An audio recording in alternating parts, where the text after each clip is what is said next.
कभी कभी ऐसा होता है ना कि कुछ कहानियां हमें अंदर तक हिला देती है। चंद शब्द, कुछ लाइनें, और वो सीधा दिल में उतर जाती है।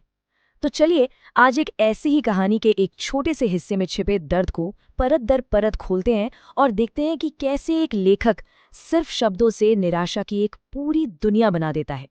अच्छा, इस कहानी की बनावट को समझने के लिए हम एक काम करते हैं। हम सीधे उस पल में चलते हैं जहां दर्द सबसे गहरा है।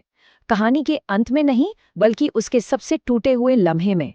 आइए उस पल को महसूस करने की कोशिश करते हैं। जरा इस तस्वीर को मन में लाइए।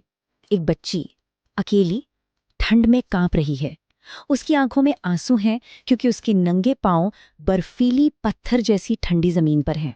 सवाल ये है कि वो इस हाल तक, इस नाउमीदी के मोड़ तक पहुंची कैसे। इसका जवाब जानने के लिए हमें कहानी की शुरुआत में चलना होगा। हर दर्द के पीछे एक वजह होती है, एक शुरुआत। इस लड़की की मुसीबतों का जो सिलसिला है वो भी एक बहुत छोटी सी लेकिन उतनी ही क्रूर घटना से शुरू हुआ। चलिए देखते हैं क्या हुआ था। तो देखिए, सब कुछ यहाँ से शुरू होता है। एक झटके में उसके पास जो थोड़ी बहुत हिफाजत थी वो भी कोई छीन लेता है। ये सिर्फ एक चोरी नहीं थी, ये तो उस अन्याय की पहली कड़ी थी जो उसके साथ होने वाला था। और इस एक घटना ने उसे और भी ज्यादा कमजोर और अकेला बना दिया। सोच कर देखिए, उस बच्ची के दिल पर क्या गुजरी होगी। उसकी कांपती हुई आवाज में एक धीमी सी गुहार थी, लेकिन सुनने वाला कोई नहीं। उसकी इस पुकार और चोर के पलक झपकते ही गायब हो जाने के बीच का जो फासला है ना, वही उसकी पूरी बेबसी को बयां कर देता है। पर कहानी यहीं खत्म नहीं होती। वो लड़की, वो इतनी आसानी से हार मानने वालों में से नहीं थी।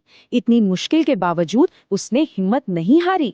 देखते हैं कैसे वो हालात से लड़ने की कोशिश करती है, अपनी छोटी सी दुनिया को बचाने के लिए।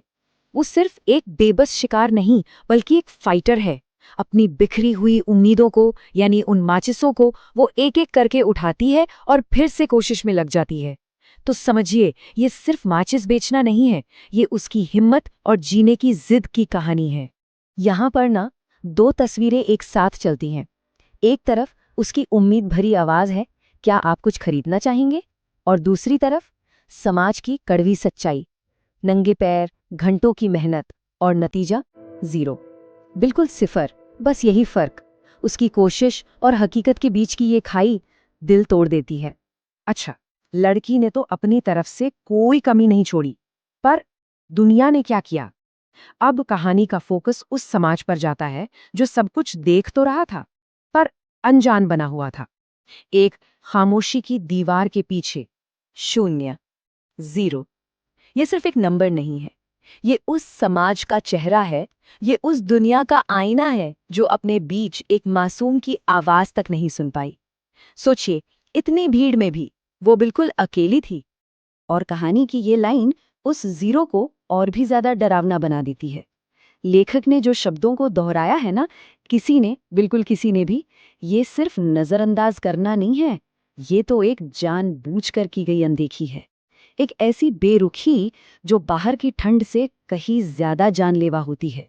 तो अब तक हमने कहानी के अलग अलग हिस्सों को देखा, एक चोरी, एक कोशिश और एक खामोश दुनिया। चलिए अब इन सब टुकड़ों को जोड़ते हैं और देखते हैं कि कैसे एक मासूम की उम्मीद आखिरकार निराशा के अंधेरे में पूरी तरह डूब गई। तो ये जो एहसास है ना, ये सिर्फ दुख या उदासी नहीं है, ये है निराशा। और निराशा कब होती है? जब जिस्म का दर्द और समाज की बेरुखी दोनों एक साथ हमला करते हैं, तब इंसान अंदर से पूरी तरह टूट जाता है। ये कहानी बस उसी टूटन की है, उस पल की है जब उम्मीद की आखिरी लौ भी बुझ जाती है। बर्फीली जमीन की ठंड मतलब शारीरिक तकलीफ, समाज की उदासीनता मतलब अकेलापन, चोरी हुई चप्पलें यानी खोई हुई मासूमियत, और घंटों की बेकार कोशिशें मतलब बेबसी। ये चारों चीजें जब मिलती हैं तो वो दर्दनाक तस्वीर पूरी होती है। और इसीलिए ये कहानी सिर्फ उस एक लड़की की नहीं रह जाती, ये कहानी हर उस इंसान की बन जाती है जिसे कभी अनदेखा या अनसुना महसूस हुआ हो। और आखिर में ये कहानी हमें एक सवाल पर लाकर छोड़ देती है।